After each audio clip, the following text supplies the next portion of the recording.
Hi, I'm Mark Van Steenwyk. I'm the Executive Director for the Center for Prophetic Imagination. We do social justice rooted in spiritual depth. That's what we do, but I'm going to tell you more about that.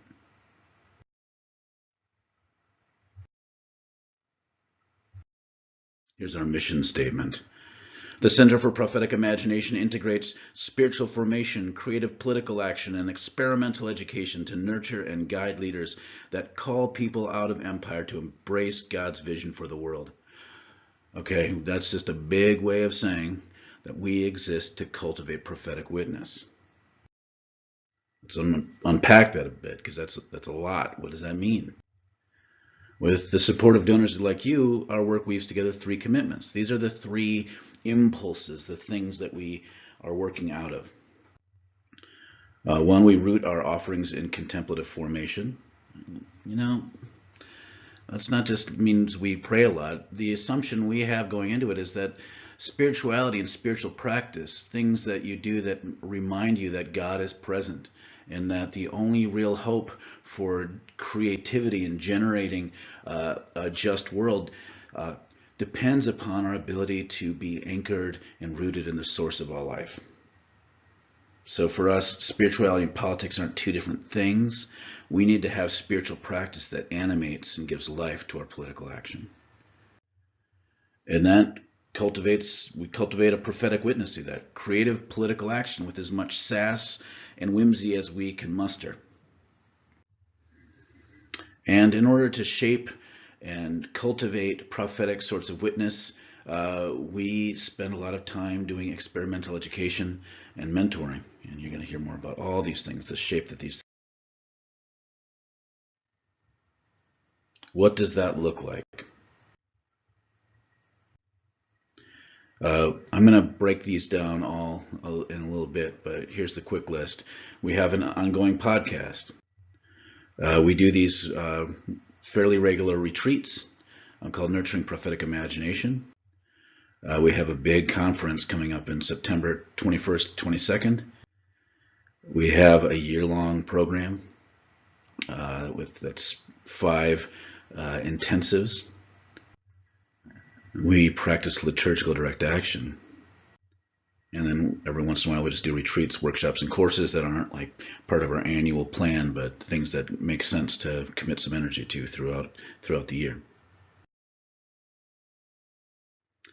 Let me break that down with beautiful animation. First, our podcast. Tune in to the Deep Roots podcast to hear stories of prophets, sages, revolutionaries, and mystics, those whose lives reach down deep to the source of life to find power for resistance.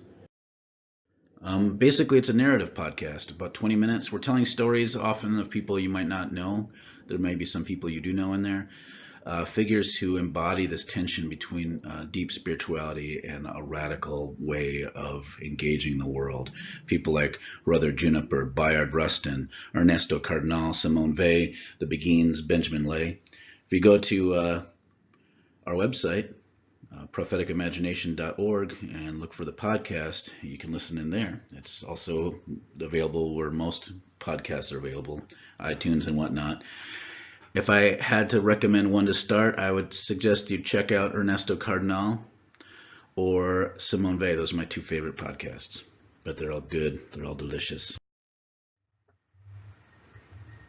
And then we have our Nurturing Prophetic Imagination retreats. They integrate contemplation, lots of different spiritual practice, centering prayer, walking meditation, other sorts of creative contemplation, with other sorts of creative exploration, digging down deep into the nooks and crannies of our own souls, understanding oppression in our society, all these sorts of things. And we talk about this by we take people out of the daily grind so that they could check in and realize that we've internalized a lot of crap. Our society tells us we have to be a certain way, and that way is killing us in the world.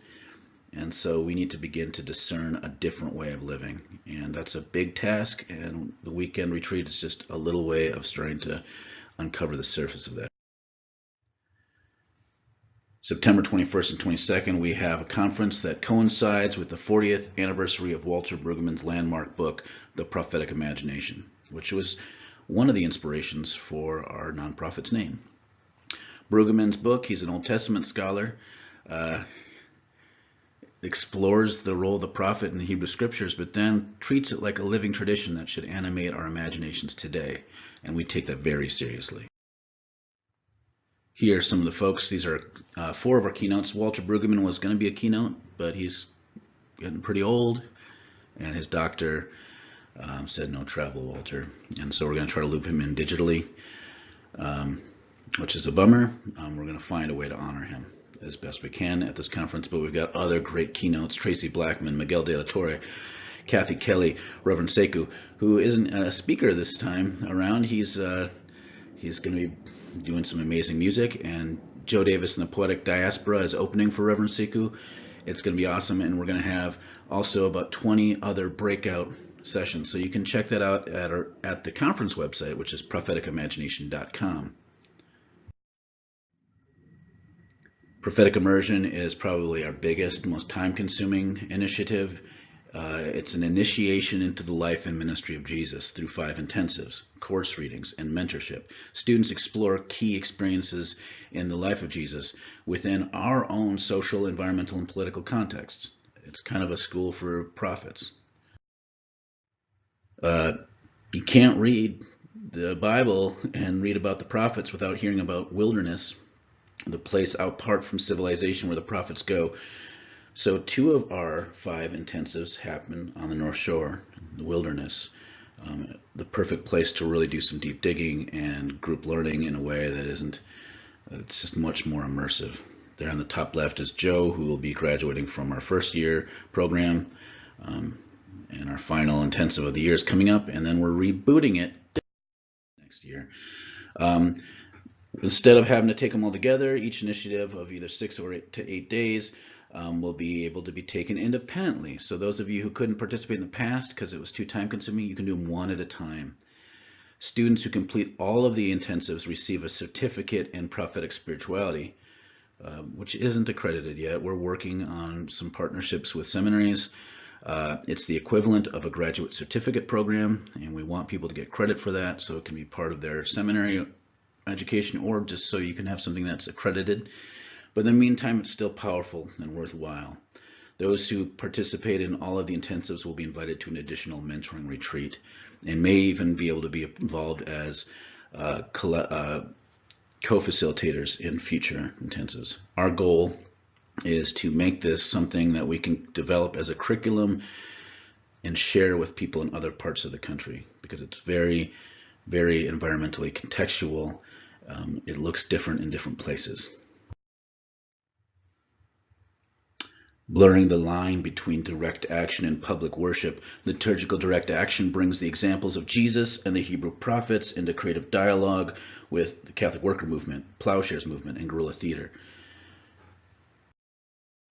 Through liturgical direct action, we've challenged things. This is a practice where you bring spirituality and public worship onto the streets. We've challenged church silence around police brutality. We've confronted it in the evangelical church on LGBTQ inclusion, or lack thereof, confronted the governor on anti-protest laws, and more. And we're only getting started. We're getting more creative and bold as we do this, and now we're starting to offer workshops on how you, in your own context, can create your own liturgical direct actions. This is an important practice, again, destroying this idea that spirituality shouldn't have anything to do with politics and vice versa. Oppression and the way that we see injustice isn't just a political problem, it's a spiritual problem. There on the left, a picture from when we did communion, offered communion outside of an evangelical church that kind of was pretending they were affirming, but they weren't. And so as people came out, we told them some truths and offered them to break bread with them. And a lot of people there were queer folk there that did not know about their church's posture. And it was eye-opening for them, and I had an awkward conversation with their pastor the following week. On the right was a protest we did more recently, challenging police brutality and violence. Disarm the police, stop the crucifixions. And we've done more, and you can find out more about those on our website. And then we sometimes do workshops, events, webinars on different topics when it makes sense that aren't part of our regular programming schedule. Here's one of them that we did. Tony was kind of towards the right with a beige colored shirt and looks like he's wearing some sort of plaid or stripy dark shorts. Is a board member, an organizer, and a student of European martial arts. And so he brought his martial arts wisdom as a sort of body movement exercise called, the workshop is called Winning the Bind, as a way of realizing that in martial arts and in organizing, just pummeling forward and attacking things isn't the best way to go, that sometimes you need to be fluid and flexible. And so using martial arts as a tool, we explored the ways that we can approach organizing in like fashion. It was awesome.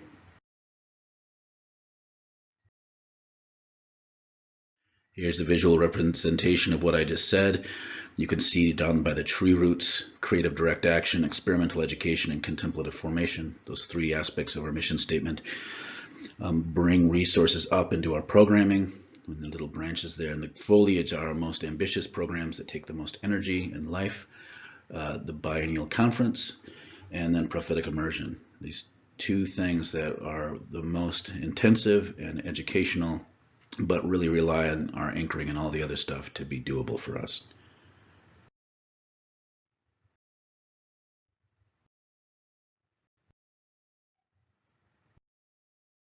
Thank you for listening in. Here's the thing. We'd love to have you involved in our programming. We're a new nonprofit, and we're really still just getting started. And if you want to know a little bit about what makes us tick and how we can help you in your vocation, your work in life, probably the easiest places to start would be our weekend retreats, the Nurturing Prophetic Imagination retreats.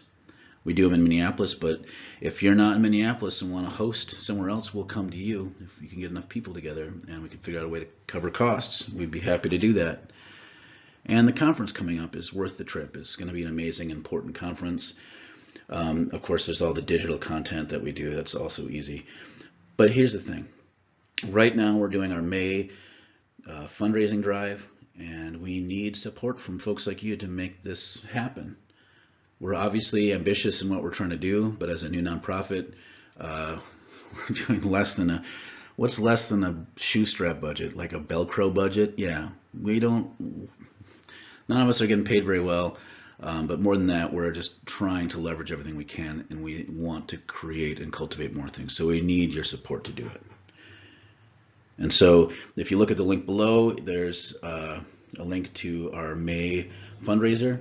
Give what you can, share the link. Anyone who gives at least $10 a month or $100 a year, it can be a member of our nonprofit, and you get to have a say in the big decisions that we make.